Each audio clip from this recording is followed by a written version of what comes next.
Assalamualaikum warahmatullahi wabarakatuh. Menurut Quraish Shihab, dalam buku Wawasan Al-Quran menjelaskan bahwa kosakata syukur berasal dari bahasa Al-Quran yang tertulis dalam bahasa Arab. Kata syukur adalah bentuk masdar dari kata kerja syakaro yashkuru syukron wa syukrona. Kata kerja ini berakar dengan huruf-huruf shin, qaf, dan ro. Secara bahasa, syukur berasal dari kata syakaro, yang berarti puji atas kebaikan dan penuhnya sesuatu. Syukur juga berarti menampakkan sesuatu ke permukaan, dalam hal ini menampakkan nikmat Allah.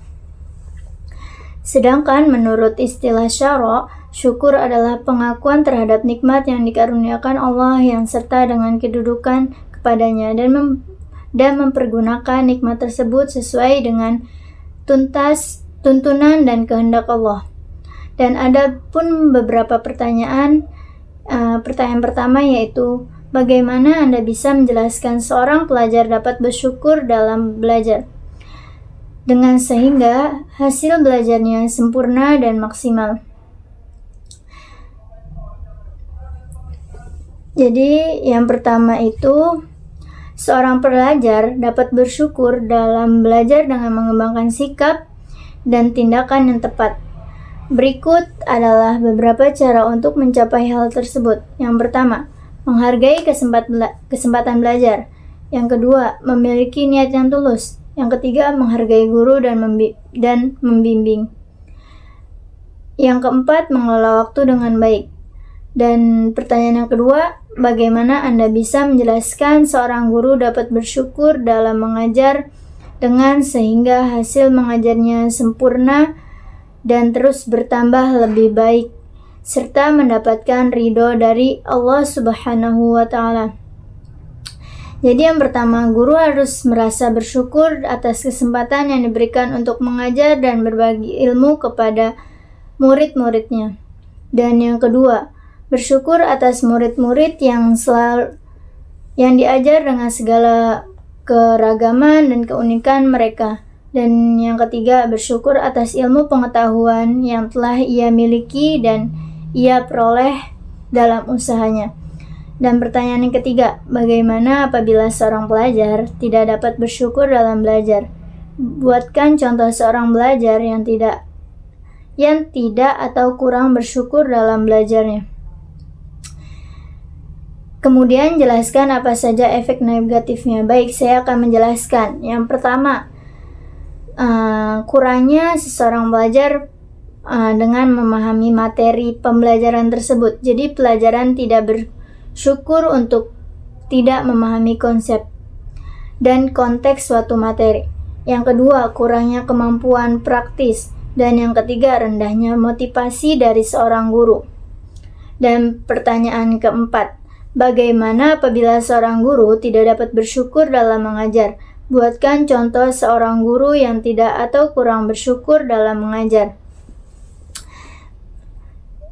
Kemudian jelaskan apa saja efek negatifnya dalam mengajar. Dalam mengajar, mungkin seorang guru tidak dapat bersyukur karena fokus pada tantangan dan kesulitan yang dihadapinya, sehingga melupakan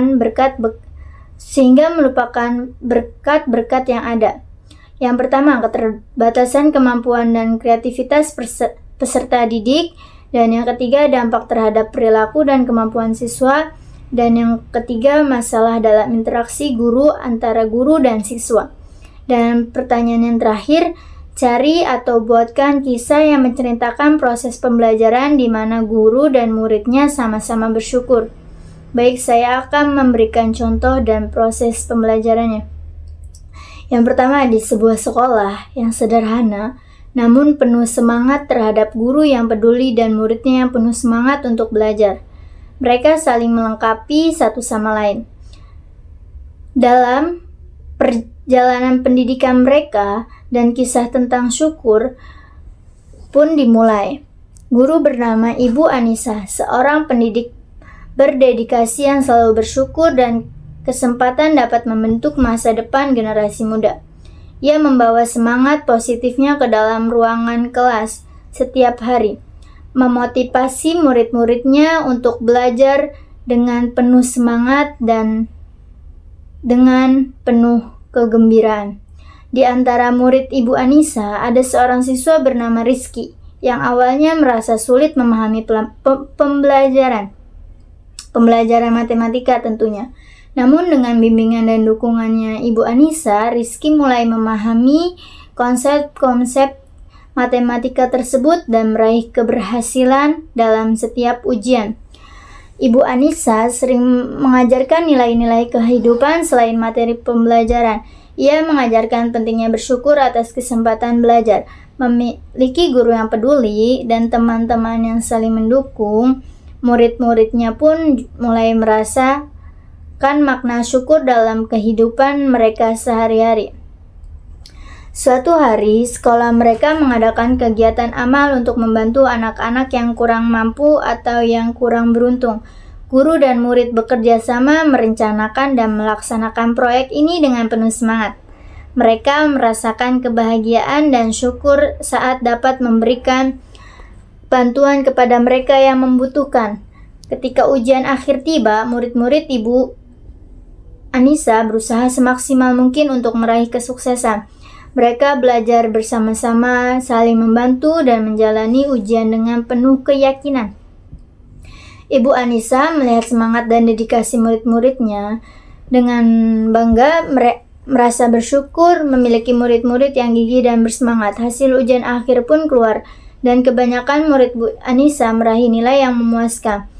Mereka bersyukur atas usaha keras mereka sendiri dan dukungannya yang diberikan oleh guru dan teman-teman mereka. Ibu Anissa merayakan kesuksesan ini sebagai bukti bahwa kerja keras dan semangat positif dapat menghasilkan prestasi yang gemilang. Dalam proses belajar mengajar ini, tidak hanya murid yang belajar, tetapi juga guru. Ibu Anissa belajar untuk selalu bersyukur atas setiap perkembangan dan pencapaian muridnya. Ia juga belajar untuk selalu berempati dan mendukung mereka yang mungkin mengalami kesulitan dalam belajar. Ketika tahun ajaran berakhir, Ibu Anissa dan muridnya mengadakan acara perpisahan dan mereka saling berucap terima kasih satu sama lain. Sekian dari saya, kurang lebihnya mohon maaf apabila ada kesalahan kata. Assalamualaikum warahmatullahi wabarakatuh. Thank you for the happiest year of my life.